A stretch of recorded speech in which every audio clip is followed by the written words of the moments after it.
नमस्कार. आजच्या या सखोल विश्लेषणाच्या सत्रात स्वागत आहे. आज आपण एका अशा विषयावर चर्चा करणार आहोत जो म्हणजे खरं तर खूप तातडीचा आणि महत्त्वाचा आहे नक्कीच. आणि खूप गुंतागुंतीचा सुद्धा. हो. आपल्याकडे मार्च 2026च्या इकॉनॉमिक टाइम्समधील काही अत्यंत महत्त्वाचे अहवाल आहेत आणि आजच्या या सत्राचा मुख्य उद्देश म्हणजे विषन हे समजून घेणं आहे की पश्चिम आशियातील भूराजकीय तणाव. अगदी बरोबर.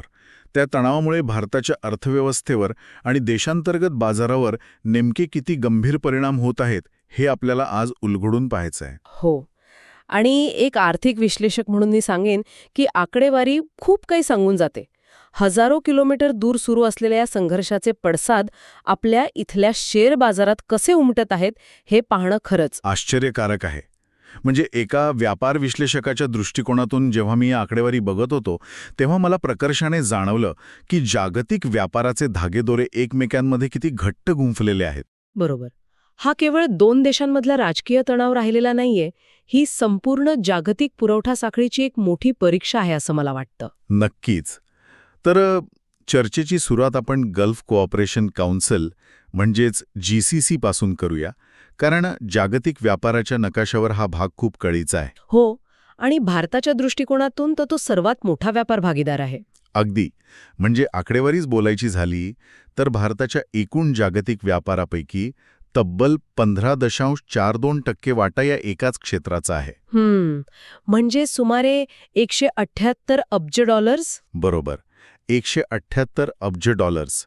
हा आकडा एवढा प्रचंड आहे आणि तो केवळ तेलाच्या आयातींपुरता मर्यादित नाहीये. नाही, त्यात मनुष्यबळ, तंत्रज्ञान आणि अन्नधान्य सुद्धा येतं.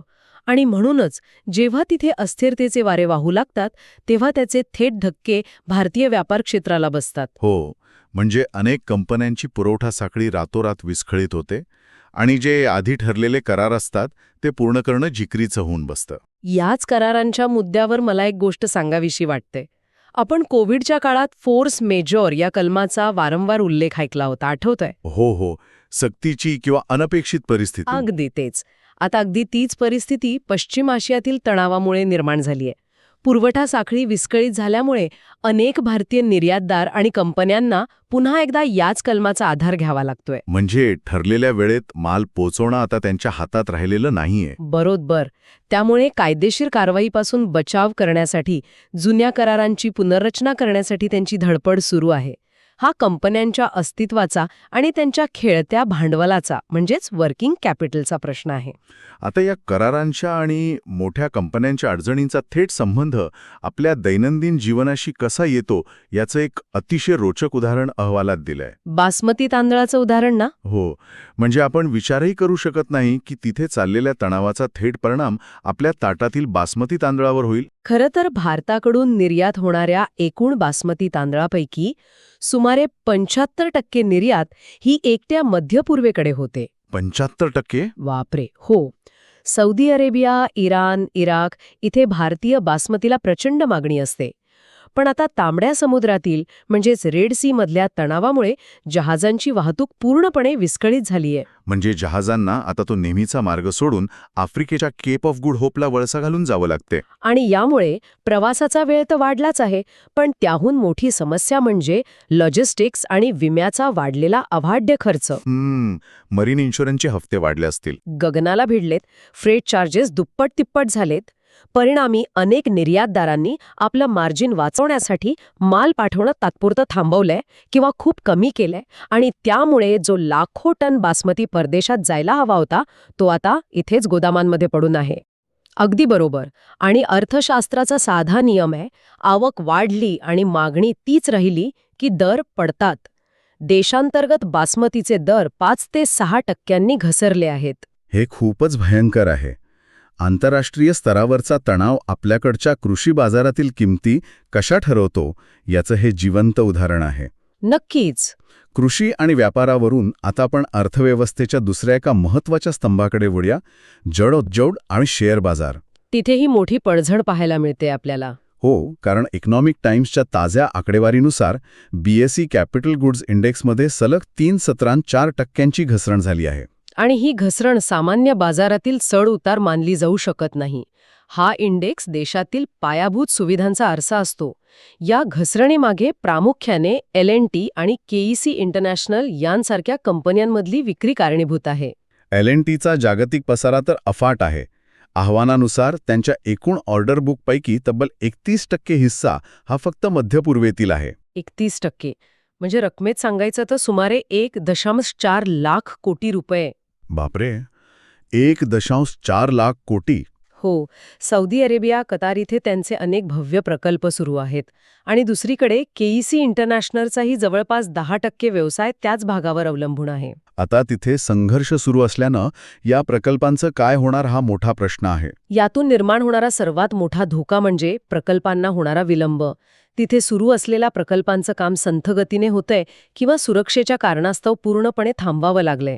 कच्चा मालाचा वेळेवर न होणारा पुरवठा, लॉजिस्टिक्स साखळी या सगळ्यामुळे प्रकल्प बजेटमध्ये पूर्ण होत नाहीत. आणि प्रकल्प वेळेत पूर्ण न झाल्यामुळे कंपन्यांचे मार्जिन मोठ्या प्रमाणावर आकुंचन पावतं. त्यांचं कोट्यावधी रुपयांचं वर्किंग कॅपिटल तिथेच अडकून पडतं. जोपर्यंत काम पूर्ण होत नाही तोपर्यंत पुढील टप्प्याचे पैसे मिळत नाहीत. आणि म्हणूनच संस्थात्मक गुंतवणूकदारांनी म्हणजेच इन्स्टिट्यूशनल इन्व्हेस्टर्सनी या धोक्याची पूर्वकल्पना आल्यामुळे आपली गुंतवणूक कमी करायला सुरुवात केली आहे. अगदी बरोबर, ज्याचा थेट फटका कॅपिटल गुड्स इंडेक्सला बसलाय. आता आपण व्यापाराबद्दल बोललो, प्रकल्पांबद्दल बोललो, पण या सगळ्याला चालना देणाऱ्या ऊर्जा क्षेत्राकडे लक्ष देणं खूप गरजेचं आहे. कारण ऊर्जेशिवाय हे काही चालू शकत नाही. ऊर्जा क्षेत्राला तर खूप मोठा फटका बसतोय, विशेषतः गॅस क्षेत्राला. लाल समुद्र आणि मध्य पूर्वेतील अडथळ्यांमुळे IGL म्हणजे इंद्रप्रस्थ गॅस लिमिटेड, MGL आणि गुजरात गॅससारख्या LNG शेअर्समध्ये 5 ते 10% मोठी घसरण झाली आहे. आणि हा फटका केवळ शेअर बाजारापुरता मर्यादित नाहीये. त्याचा थेट परिणाम औद्योगिक उत्पादनावर होतोय. गुजरात गॅसने उचललेलं पाऊल परिस्थितीचं गांभीर्य दर्शवतं. त्यांनी काय केलं नेमकं? भारताला लागणारा बहुतांश नैसर्गिक वायू हा कतार आणि मध्य पूर्वेतून LNGच्या स्वरूपात येतो. पण हा पुरवठा वेळेवर न होऊ शकल्यामुळे गुजरात गॅसला चक्क फोर्स मेजूर लागू करावा लागलाय. पुन्हा एकदा फोर्स मॅजोर? हो, त्यांनी गुजरातमधील अनेक औद्योगिक वसाहतींना होणारा गॅस पुरवठा मर्यादित केलाय. सिरॅमिक उद्योग, खत कारखाने यांना इंधन म्हणून या वायूची नितांत आवश्यकता असते. म्हणजे कारखान्यांना इंधनच मिळालं नाही तर उत्पादन घटणार? ही तर एक प्रकारची चेन रिॲक्शनच आहे. अगदी. तणाव, मग अडकलेली जहाजे, मग मर्यादित पुरवठा आणि शेवटी कमी झालेलं उत्पादन. यामुळे बाजारात तुटवडा निर्माण होऊ शकतो आणि महागाई वाढू शकते. आणि ऊर्जा संकटाचा आणि कच्च्या तेलाच्या वाढत्या किमतींचा थेट परिणाम आपल्या रुपयावरही होतोय. हो, जेव्हा अशी जागतिक अनिश्चितता असते तेव्हा विदेशी गुंतवणूकदार सुरक्षिततेचा उपाय म्हणून आपला निधी काढून घेतात. विदेशी निधीचा परतीचा प्रवास आणि महागडे कच्चे तेल यामुळे रुपयावर प्रचंड दबाव आलाय. अशात रिझर्व्ह बँकेची भूमिका खूप महत्वाची ठरते. रुपयाचं अवमूल्यन रोखणं हे नेहमीच आव्हान असतं. जेव्हा विदेशी गुंतवणूकदार डॉलर्स बाहेर नेतात आणि आपल्याला तेल आयातीसाठी जास्त डॉलर्स लागतात तेव्हा रुपया कमकुवत होतो. पण अहवाल सांगतो की रिझर्व्ह बँकेने आक्रमकपणे डॉलरची विक्री करून हस्तक्षेप केलाय. हो, त्यांनी त्यांच्या फॉरेक्स रिझर्व्हमधून डॉलर्स विकले. त्यांच्या या अचूक वेळेमुळे रुपयाची घसरण 82.91 प्रति डॉलरच्या पुढे जाण्यापासून रोखण्यात यश आलंय. सध्या रुपया 82.90च्या आसपास स्थिर आहे. हे खूप महत्वाचं आहे. नक्कीच.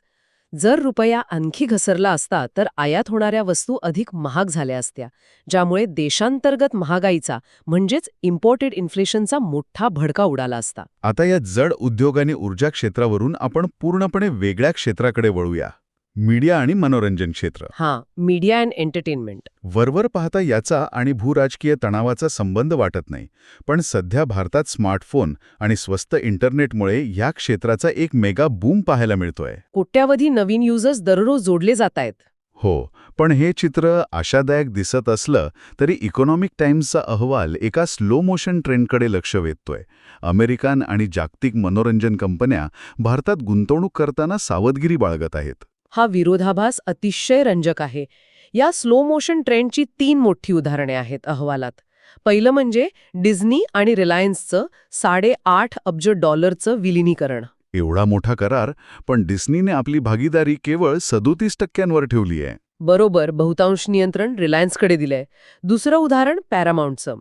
त्यांनी आपली उरलेली 13% भागीदारी 4,286 कोटी रुपयांना रिलायन्सला विकून या क्षेत्रातून पूर्ण माघार घेतलीय.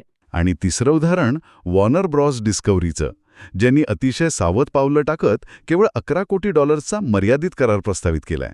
आता प्रश्न पडतो की भारतात सर्वाधिक कंटेंट पाहणारा वर्ग आहे, डेटा स्वस्त आहे, तरीही या परदेशी कंपन्या गाशा का गुंडाळत आहेत?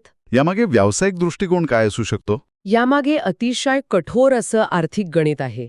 भारतातून मिळणारा नफा म्हणजेच प्रॉफिट मार्जिन्स जागतिक प्रमाणाच्या तुलनेत अत्यंत तुटपुंजी आहेत. ज्याला आपण ARPU म्हणजेच ॲव्हरेज रेव्हेन्यू पर युजर म्हणतो, तो खूप कमी आहे. अगदी. अमेरिकेत जो ग्राहक महिन्याला $15 ते $20 देतो, तोच भारतीय ग्राहक $1 ते $2 देण्यापूर्वीही विचार करतो. सबस्क्रिप्शन फी देण्याची तयारी अजूनही खूप कमी आहे. त्यामुळे कमाईचे मार्ग म्हणजे मॉनिटायझेशन आव्हानात्मक बनलंय. हो, जागतिक कंपन्यांना आता केवळ युजर बेस दाखवून चालणार नाही, तर प्रत्यक्ष नफा दाखवणं गरजेचं झालंय. त्यातच जागतिक आर्थिक अनिश्चितता आणि पश्चिम आशियातील तणावामुळे या कंपन्या आपल्या गुंतवणुकीचं पुनरावलोकन करत आहेत. जिथे जोखीम जास्त आणि नफा कमी, तिथून गुंतवणूक काढून ती जास्त नफा देणाऱ्या बाजारपेठांवर केंद्रित करणं हे त्यांचं धोरण आहे. म्हणूनच भारतात एवढी संधी असूनही ते अत्यंत स्लो मोशननी पुढे जातात.